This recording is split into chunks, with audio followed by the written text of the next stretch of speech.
A man sued his employer for racial discrimination, settled the suit, took the settlement check to the bank to cash it. Then the bank didn't believe the check was real and called the cops on him, leading to another racial discrimination lawsuit.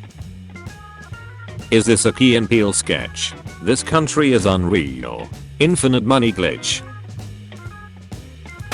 Last summer, we went to London for a vacation, and I bought a Queen Elizabeth mask. We then went to number 10 Downing Street and I demanded they let me in. Oddly enough, he didn't buy it. I even tried to bribe him with a knighthood and one of my many castles. The people who are saying it's just a flu, relax, are the same holes who get bit in a zombie movie and then hide it from the rest of the group. I will say that this coronavirus scare has definitely revealed that minimum wage service workers are absolutely instrumental for society to function.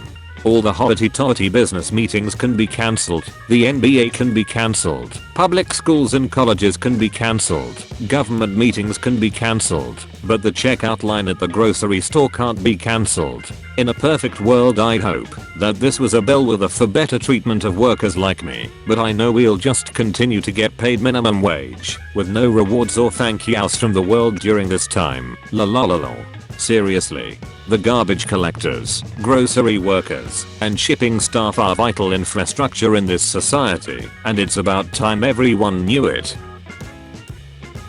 As cat owners, we like to joke about how the cat is the one who's really in charge, but let's be honest here. My cats think they are in charge, but they are also fucking dumbasses. It's sort of an incompetent king and long-suffering advisor arrangement. If the king were prone to getting their head stuck in Kleenex boxes, me disentangling my cat's claw from the blankets for the third time. Very good, sir. My dad told me a story recently about how he was in Boy Scouts or something, and they went on a hike and were each given a rifle and one single bullet to practice shooting with. I don't know, it was the 70s or whatever.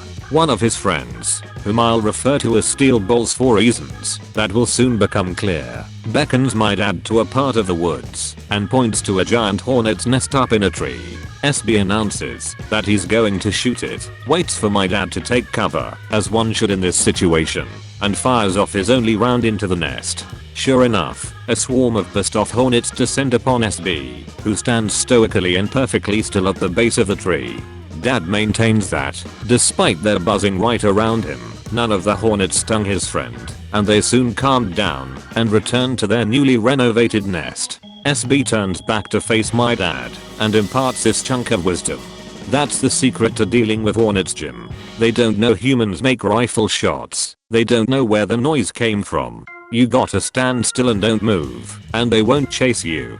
If you run, they know you're guilty. Apparently, Dad was so bored, he gave up his single bullet, so SB could shoot the nest a second time, with the same results. Long story short, hornets can sense guilt, and there are people in the world who have tested this theory. James Charles. Just finished my first songwriting session, and let me tell you, a bop is in the works. First the coronavirus, and now this? Hasn't the world suffered enough already in 2020? January, World War III fears, war. February, Australia wildfires, death.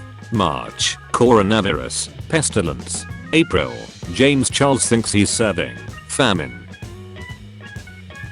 They're on this on campus right now, and a student brought out like a 1997 boombox and started blasting Taking the Hobbits to Isengard every time they tried to say something. Those who do not share our genes, the hobbits, the hobbits, the hobbits, the hobbits, the master race to Isengard, and I believe the hobbits, the chaotic good. In Jewish tradition, one of our holidays is called Purim. It celebrates the defeat of an anti-Semitic political advisor to a king, who liked to prowl the streets ranting his hatred. Part of the story of Purim involves the people being ranted at inventing a special kind of noisemaker to drown him out. Basically what I'm saying is this student is following a grand tradition, whether they realize it or not, and they should be proud. Not only is Purim about drowning out fascists, it's about doing so in the most absurd and embarrassing ways possible. Fascism thrives on an aura of invincibility, and it's hard to hold on to that when people keep making farting sounds every time you open your mouth. So really, weaponized memes are perfectly in keeping with the Puritan spirit. Slams fist on table. Now this is the kind of religious/cultural tradition I can get behind. Once I was walking home with some law school friends, and they were like, "Why are you walking up that street? Your street is like 3 more streets up." Yeah, but there's a house on this street, and sometimes their golden retriever naps in the sun on the sidewalk, and I like to give him belly rubs. Now all the law students walk up belly rub lane, because law school is stressful, and dogs rock. I bet that is the happiest dog. Instructions on food. Cook 20 to 24 minutes. Me. Using my superior intellect, I have deduced that the optimal cooking time is precisely 22 minutes. Tumblr is just talking to yourself, but for an audience. That's called a soliloquy. Found the theater kid. Get em boys. How do you know what a soliloquy is, unless you're a theater kid OP? I hate the phrase raw sewage, because it opens up the possibility, existentially, of cooked sewage. That's just New York, baby. I don't zone out. Being zoned out is my default state, and I occasionally zone back in, to check how things are going. Reality is one of the 100 or so tabs I keep running at any given time. You get it. There are only 4 Irish folk songs. 1. I had too much to drink, and I regret nothing. 2. I met a fair bonny lass, and she was bonny and fair. 3. We will fight the British forever and ever and ever and ever and. 4. I have left Ireland, and I shall never be happy again. 5. Those fking fairies. My response to people telling me to draw popular things if you want to get famous. Fundamentalist fear-mongering video. This dungeon master is given complete control, and players must do whatever dark things are demanded of them. Real DM. Please, just cross the river. You've all tried to seduce the catfish, and it didn't work. I'm begging you. The fact that jellyfish are dumb as bricks, instead of having a subtle intelligence as befits their elegant aesthetics, is pretty funny actually. They could be these beautiful beings, worthy of a deep respect, but they are just fking bags of slop. Oh, like you're not. Reblog, if you're an elegant bag of slop. How movies with white teenage boys as the main characters always start. Scene. Home and main character's room. Main character's mom yells, "Josh, get up, you're going to be late for school." Main character Josh reluctantly gets ready for another dreadful day of school as an outcast, and neglects to comb his greasy hair. Scene. Hallway. "Hi, I'm Josh. I'm your average dorky white boy with loose-fitting jeans and an oversized shirt. This is my best friend Will, an even shorter, more nerdier white kid, and usually with red hair for some reason. Best friend Will, did you catch the game last night? It was so. An attractive, likable, popular white girl who has all A's yet has a douche bag. F-boy boyfriend named Brad Awesome who is the antagonist, walks by. Attractive white popular girl. Hey Josh, did you do the homework from last night? Josh, being the dork he is, stammers on his words and ends up saying complete gibberish. Attractive white popular girl gives him a weird look and smiles awkwardly as she walks away. Best friend of the main character. Dude, you've been in love with her since 3rd grade. When are you going to make a move? Josh, I know, but this year things change. I'm going to ask her to go to the dance with me. Best nerdy friend.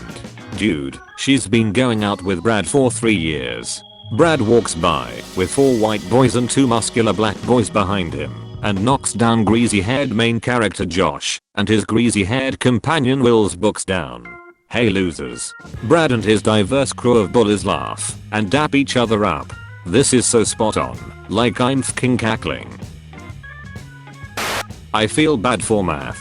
It's such a calm and friendly discipline. full of beautiful and complex patterns, and there's absolutely nothing inherently bad or oppressive about it, but people treat it as though it's evil and malicious. A lot of pure math lacks any kind of practical application or end goal, and just exists for the sake of stimulating people's minds and pushing the limits of the medium as far as is possible. Much like almost every kind of art, math means you no harm, friends.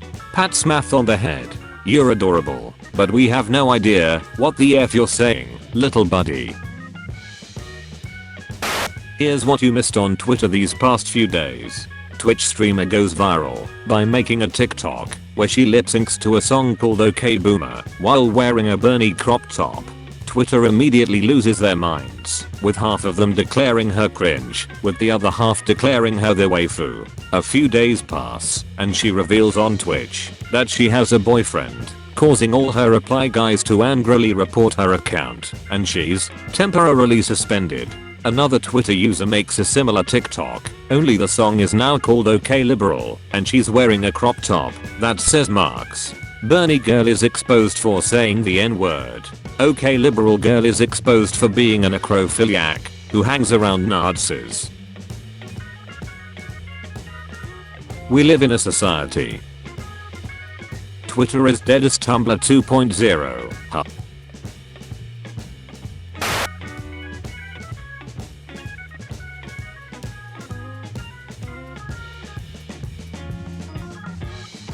Based on a true story. Another whole S mood brought to you by Shubba. When will Ted himself finally show up to the talk? The final boss. You guys know TED Talks stands for Technology, Entertainment, and Design Talks, right? I will not let Ted hide behind these lies any longer. Till plants make caffeine to defend themselves against pests. Caffeine is toxic to birds, dogs, cats, and it has a pronounced adverse effect on mollusks, various insects, and spiders. Coffee plant evolves caffeine. Safe at last. Humans. Why are we like this?